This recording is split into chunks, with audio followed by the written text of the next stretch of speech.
Welcome back to the deep dive. It is Sunday, February 15th, 2026. It is. And I have to say, looking at the stack of research we have for this week, if you have been glued to the news, you are probably feeling a little bit like you're living in two different dimensions at the same time. Dizzying is probably the mildest way to put it. I mean, we're looking at a week where the signal-to-noise ratio has just completely gone off the charts. It really has.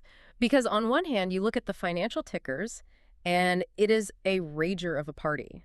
The Dow is sitting over 50,000. S&P is pushing 7,000. Exactly. If you just looked at your 401k this morning, you would think we were living in a golden age. It looks perfect on paper. Mm. But then you look literally anywhere else at the actual machinery of the country, and it seems to be catching fire. Right. We have a government shutdown that just kicked in specifically for Homeland Security tonight. We have a congressional hearing on the Epstein files that our sources are calling a, quote, total disaster. And some truly bizarre updates from the Winter Olympics involving, well, we'll get to the ski jumpers. Oh, we will get to the ski jumpers. I still can't quite believe that one's real. But let's start with the money, or rather the disconnect. Yeah. Because our mission today is to make sense of this massive gap between the stock market highs and what feels like a very different reality on the ground. It really is a mirage. And to understand it, we have to talk about something that usually sounds boring but is actually critical here. What's that? Benchmark revisions. Okay, walk us through this, because the headline everyone saw last month in January was that the U.S. added 130,000 jobs. Right. That sounds solid. That sounds like growth. It sounds great. But here's the catch. There's always a catch. Right. The Bureau of Labor Statistics, they release these preliminary numbers every month, and those are just estimates. They're based on surveys. So they're just calling businesses and asking. Exactly. How many people are on payroll? But then, once a year, they do what's called a benchmark revision. Mm-hmm. And that's where they look at the hard data, the actual tax records. Okay, the real numbers. The real numbers. And they just released that final revision for 2025 payrolls on February 11th. So this is like balancing your checkbook at the end of the year and realizing your mental math was way off. Exactly. And the math was Right. way off. They revised the 2025 payrolls down by minus 862,000 jobs. Wait, just pause there for a second. The number was 862,000. 862,000, yeah. So that's almost a million jobs. A million jobs that we all thought were real, that the market was, trading on. And they just weren't. They just vanished from the data. That is the largest downward revision since when? Since 2009. And to put that in perspective for you, the sources note that the last time we saw a dip like this in the revision data, it was the height of the 2008 financial crisis. Wow. There was a similar dip during the COVID lockdowns. So while the stock market is celebrating, the actual labor market data is being rewritten to show a much weaker picture. So all those months in 2025 where we were hearing solid growth, resilient economy, Yeah. that was all based on a ghost. It was overstated, significantly. Mm-hmm. One analysis in our source material points out that initially, we thought 2025 created about 584,000 jobs. Okay. After this revision, that number is down to 181,000 total for the whole year. So for the entire year of 2025, the U.S. added an average of only, what is that, like 15,000 jobs per month? 15,000. In an economy of 160 million workers? That's not growth. That's statistical noise. It's stagnant. One of the analysts in our notes explicitly called it apocalyptically bad. Apocalyptically bad. Yeah, because you have to remember, you need about 100,000 new jobs a month just to keep up with population growth. Right. New graduates, immigrants. All of it. So 15,000 is effectively a contraction in opportunity. Yeah. And here's where it gets even more specific and more worrying. How so? If you dig into the sectors, the only things propping up even those meager numbers are healthcare and private education. Private education, you mean like universities? Specifically, the breakdown says charter schools and voucher programs. If you exclude healthcare and that one slice of education, the U.S. has actually lost jobs since 2024. Lost jobs. Yeah, real job growth for the average worker in tech or manufacturing or retail, it's been negative. Okay, so let me play devil's advocate. I'm looking at the Dow at 50,000. If the job market is effectively in a hidden recession, why is the market exploding? Because Wall Street cares about profits, not payrolls. Right. And those are two very different things right now. Corporate profits have nearly doubled since 2020. They've hit $3.7 trillion. So companies are making more money than ever before. They are. And think about how that happens, right? If your revenue is flat because people aren't buying as much, how do you boost your profit? You cut costs. You cut costs. You fire people. You use automation. You squeeze efficiency. So the companies make money, the shareholders are happy, but the labor force, which is the foundation of the whole consumer economy, Is this crack? it's cracking. It's a classic K-shaped dynamic. Capital is winning, labor is losing. That creates a really fragile situation, though. If people don't have jobs, eventually they stop buying the products. It feels like a snake just. Eating its own tail. Yeah. Exactly. It's a game of musical chairs, and the music is slowing down. Well, speaking of things grinding to a halt, let's move to Washington. Yeah. Because as of tonight, Sunday the 15th, the Department of Homeland Security is officially out of money. The shutdown is here. Right. And usually, when we hear government shutdown, we think of national parks closing, passport delays. It feels like political theater. It often is. But you found something in the sources about the Secret Service that suggests this one is actually dangerous. This is a massive structural oversight that is just now coming to light. Mm. It's a bit technical, but stay with me, because the implication is wild. Okay. Historically, the Secret Service, the people who guard the president, they were under the Treasury Department. Right. Makes sense. They deal with counterfeiting. But years ago, they got moved under the Department of Homeland Security, DHS. Now, here's the problem. DHS is the agency that's shutting down. Exactly.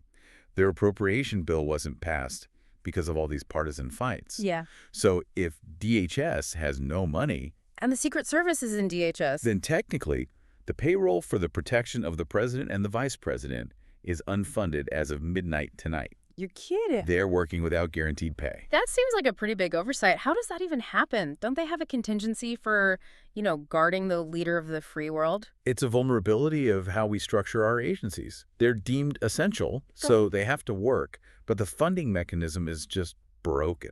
Okay, but here's the twist that I think makes people really angry. Oh, yeah. While the Secret Service is technically unfunded, ICE and the Border Patrol are still operating almost normally.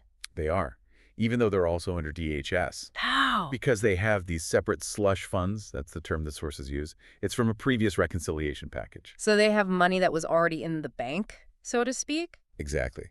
ICE has about $75 billion accessible, and Border Patrol has $65 billion. So the guys guarding the president aren't getting paid, but the deportation force is flush with cash. But that's the situation. The optics are not great. It's functionally chaotic. TSA isn't impacted. FEMA is impacted. The Coast Guard. Right. But IC keeps running. It creates this chaos where nobody knows who has the lights on and who doesn't. And that chaos trickles down to some really petty, almost sitcom-level stuff. You're talking about the Governor Kristi Noem story. Oh, the Coast Guard pilot story. This is, well, it's something. You have to tell it because this encapsulates the disconnect perfectly. So Governor Noem is on a Coast Guard plane. She lands, gets off. Mm-hmm. But apparently she left her personal blanket on the flight. A blanket. Okay. And she allegedly, this is in the reporting, fired the Coast Guard pilot because he didn't retrieve the blanket for her. Just fired him. Described as this, like, French aristocrat behavior. Let them fetch my blanket. Right. But here is the punchline. Because of the shutdown and the staffing shortages we just talked about, Don't tell me. they had to rehire him. They rehired the guy she fired. They had to. There was literally no one else available to fly the plane. That is incredible. It is like Veep, but in real life. It really is. And at the same time, you have House Speaker Mike Johnson blocking all official travel. Yeah, I saw that. He won't authorize travel for House lawmakers. A bipartisan group was supposed to go to the Munich Security Conference. A huge deal. Huge. And it's canceled. The senators can go, but the House is grounded. It's a picture of a government just grinding its gears. Which brings us to the third major story of the week. The hearing. The Pam Bondi hearing. Yeah. Sources are calling this the most insane hearing they have ever seen. And these are people who watch C-SPAN for a living. Right. This was Attorney General Pam Bondi testifying about the Epstein files. It went on for over 5 hours. 5 hours of pure conflict. It was a disaster for the administration, by all accounts. The main clash was between Bondi and Representatives Jamie Raskin and Jasmine Crockett. And there's that specific moment about the apology, right, that went viral almost immediately. Yes. There were survivors and victims of Jeffrey Epstein in the hearing room, sitting right there. Raskin and Crockett kept asking Bondi to just turn around, face them, and apologize for how the DOJ has handled the files. And she refused. Wouldn't do it. Kept saying it was theatrics. She just stared forward. It came across as incredibly cold and, honestly, just politically inept. But the real bombshell wasn't just the behavior, it was the data that came out. A griddle plus F moment. Exactly. So Representatives Ro Khanna and Thomas Massie, a Democrat and a Republican, so this is bipartisan verification, Right. they viewed the unredacted It's files. a version we can't see. Right. And they testified under oath that Donald Trump's name appears in those documents over 1 million times. 1 million. Yeah. That just sounds hyperbolic. Literally a million. That is the number they used. They said it's like a search result hit count. Now, it could be emails, logs, flight manifests. We don't know the context. But the discrepancy is the key. Because the public version, the one you or I can download, Has his name almost entirely redacted. The estimate is that the DOJ redacted 96% of the mentions of Trump. and what was Bondi's defense for that? Why hide it if there's nothing there? Her whole line was that there was no evidence of crimes, so the redactions were for privacy. But Raskin pushed back on that no evidence claim pretty hard. Oh, yeah. He brought up witness reports. He specifically mentioned a limo driver who allegedly heard Trump on a call with Epstein and met a victim. The contrast was just stark. One of the sources made a really interesting observation about this. They said it didn't feel like a defense. It felt like the administration was giving up. It does feel that way. The source used the phrase looting before the end. Looting before the end. Yeah, the idea is that the incompetence was so high, the defense was so lackluster, it doesn't look like an operation trying to win anymore. It looks like an operation trying to survive long enough to cash out. That is a chilling thought. It implies they know the clock is ticking. Well, and if you look at their base, the energy seems to be draining away there too. Which brings us to a fascinating cultural shift this week involving Nick Fuentes. Okay, for anyone who doesn't follow the fringes of the internet, Fuentes is a prominent far-right white nationalist leader. He's usually the guy rallying the troops. Right. But you're saying he's turning on his own fan base. He is. And it's not because they aren't extreme enough for him. It's because he's bored. Bored. The source material highlights this rant he went on, complaining about the low IQ culture war grievances. He was specifically mad about the outrage over the Super Bowl halftime show being in Spanish. So his base was furious about it, and he was furious that they were furious. Exactly. And this is the aha moment for political observers. Fuentes is analyzing this as a watermark moment. He's saying the edgy counterculture energy of the whole MAGA movement is dead. He called them man-children. Man-children and mentally ill for obsessing over these trivial things. It's the difference between being a troll and being the regime, isn't it? It's fun to throw rocks at the building. It's not fun to be the building manager. That's it, exactly. He longs for the days of ironic trolling.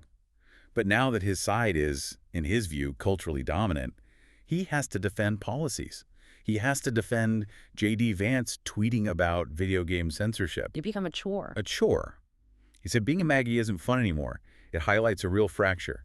When your movement is built on being the outsider, it struggles when it becomes the insider. And speaking of insiders, let's talk about the Olympics. The absurdity continues. Because if the economy's a mirage and the government is shut down, at least we have sports, right? Well, we have something. Vice President J.D. Vance is at the Winter Olympics in Italy.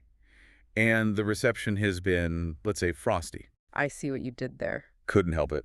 But seriously, reports say he was booed by the crowd. Yeah. And visually, it was just awkward. There are photos of him just sitting next to Jake Paul. The YouTuber boxer. The very same. Just a strange pairing.